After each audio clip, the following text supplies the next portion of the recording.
Hello everyone, আসসালামু আলাইকুম। কেমন আছেন সবাই? আশা করি সবাই ভালো আছেন। নতুন একটি ব্লগ ভিডিও নিয়ে আমি চলে এলাম। তো আজকে চাল কুমড়া ভাজি করব। চাল কুমড়া ভাজি করার জন্য এখানে আমি চাল কুমড়াটা কেটে ধুয়ে একটু সামান্য হলুদ দিয়ে এটা একটু ভাপিয়ে নিয়েছি। ভাপিয়ে নিয়ে তারপর আমি এটা এখন ভাজি করব সরিষা দিয়ে, সরিষা বাটা দিয়ে ভাজি করব। তো সরিষা আমি বেটে নিয়েছি আর এখানে লবণ দিয়ে দিলাম। এখন অন্যান্য মশলাগুলো দিয়ে দেব। হলুদের গুঁড়া, ধনিয়ার গুঁড়া, মরিচের গুঁড়া, সব মশলাগুলো দিয়ে এটাকে খুব ভালোভাবে হাতে একদম সুন্দর মতো মেখে নিব।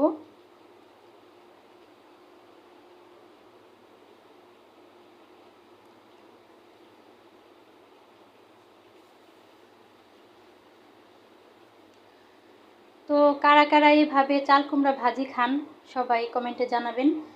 আমাদের অঞ্চলে এভাবে খায় আমার শ্বশুর বাড়িতে। এটা আমি আমার শাশুড়ি মায়ের কাছ থেকে শিখেছি। এই যে সরিষা দিয়ে চাল কুমড়া ভাজিটা, এটা আমার শ্বশুর আব্বা খুব পছন্দ করে এবং আমার হাজব্যান্ডও খুবই পছন্দ করে। এটা ভাজি করলে সে খুব মজা করে খায় এবং আমার নিজের কাছে অনেক ভালো লাগে। তো এখন সরিষাটা খুব ভালোভাবে মেখে নিয়ে আমি এই যে চাল কুমড়ার মধ্যে এখন সরিষাটা আমি লাগিয়ে দিব খুব ভালো করে।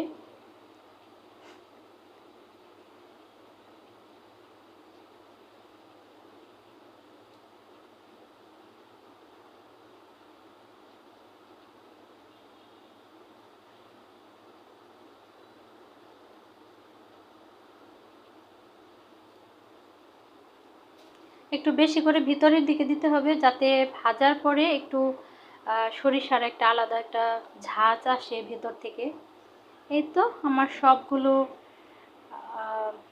চাল কুমড়া সরিষা দিয়ে মাখানো হয়ে গেছে। এখন আমি খুব ভালোভাবে এগুলোকে চুলার মধ্যে প্যান বসিয়ে দিয়েছি এদিকে, তারপর ভেজে নিব। চুলায় প্যান বসিয়ে দিয়ে তেলটাকে গরম করে নিয়েছি খুব সুন্দর করে। তারপর আমি এই তো চাল কুমড়াগুলো এক এক করে দিয়ে দিব।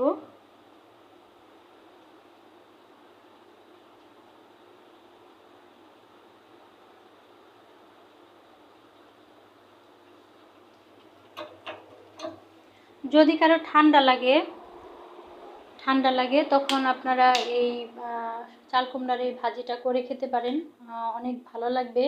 আর সরিষার ঝাঁজটা ঠান্ডার জন্য অনেক উপকারী, ঠান্ডার সমস্যার সমাধান করে। সরিষা অনেক ভালো একটা ওষুধের মতো কাজ করে।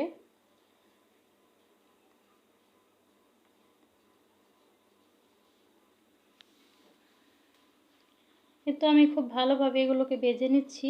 উপরে সরিষাটা খুব ভালোভাবে ভাজা হবে এবং ভেতরে এটা সরিষা থেকে সুন্দর একটা ঝাঁজ আসবে। প্রায় ভাজা হয়ে গেছে। এই তো ফাইনাল লুক এটার, এটা শেষ ভাজা। তো এখন আমি ছেলে মেয়ের জন্য একটু নুডলস রান্না করেছিলাম, সেই ভিডিওটা আপনাদের সাথে শেয়ার করছি। সকালবেলা ঘুম থেকে উঠে ছেলে মেয়ের ক্ষুধা লেগেছিল, ওরা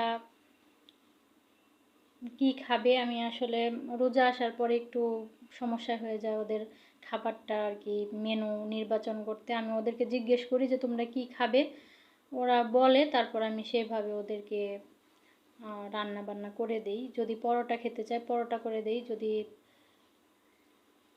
নুডলস খেতে চায় নুডলস করে দেই, বা রুটি খেতে চাইলে রুটি করে দেই।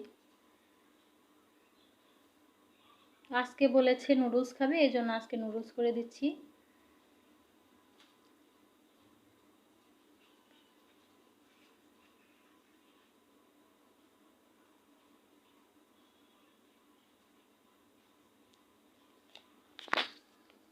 প্রথমে পেঁয়াজ কাঁচামরিচ একটু তেলে ভেজে নিয়ে বাদামি করে ভেজে নিয়ে তারপরে আমি এটাতে ডিম দিয়ে দিলাম। ডিম দিয়ে তারপর ডিমটাকে একটু সুন্দরভাবে ভেজে নেব।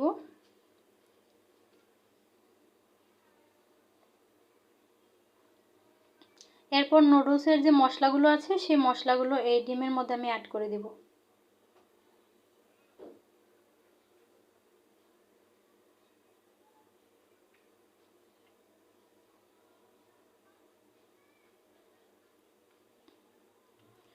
তারপর আগে থেকে সেদ্ধ করে রাখা নুডলস, গাজর আর আলু এখন এই ডিমের মধ্যে অ্যাড করে দিব।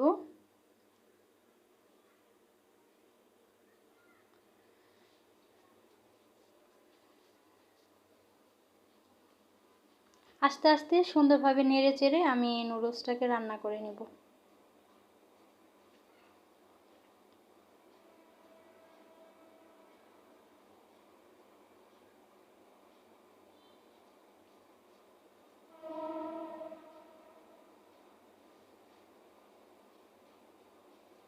সামান্য একটু লবণও দিয়ে দিলাম।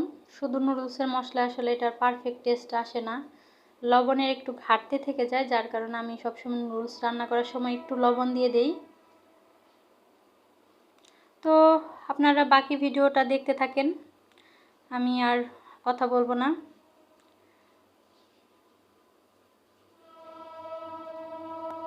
আর ঈদের মাত্র একদিন বাকি আছে। তো সবাই ঈদ যেন অনেক আনন্দে কাটাতে পারেন, সবার জন্য অনেক অনেক ভালোবাসার শুভকামনা রইল। সবাই সাবধানে সতর্কতার সাথে যাতায়াত করবেন। অবশ্যই গাড়িতে, লঞ্চে, যে যেখানে, ট্রেনে, যে যেখানে যাতায়াত করেন না কেন সবাই সতর্কতার সহিত চলাফেরা করবেন, যাতে সবার মাথায় রাখতে হবে যে সময়ের চেয়ে জীবনের মূল্য অনেক বেশি। এটা অবশ্যই মাথায় রাখবেন সবাই। কোথাও তাড়াহুড়া না করে একটু সময় নিয়ে একটু অপেক্ষা করে যদি আমরা একটু চলাফেরা করি তাহলে হয়তো অনেক সমস্যা থেকে আমরা বেঁচে যেতে পারি, অনেক দুর্ঘটনা থেকে আমরা বেঁচে যেতে পারি। এজন্য আমাদের সবসময় আসলে সতর্কতা অবলম্বন করা উচিত। তো আমার নুডলসটা এই তো রান্না প্রায় হয়ে গেছে। এখন এটা হয়ে গেলে আমি ছেলে মেয়েকে খাবার দিয়ে দেব। তারপর আমার আরও অনেক কাজ আছে, সেগুলো আমি করে ফেলবো।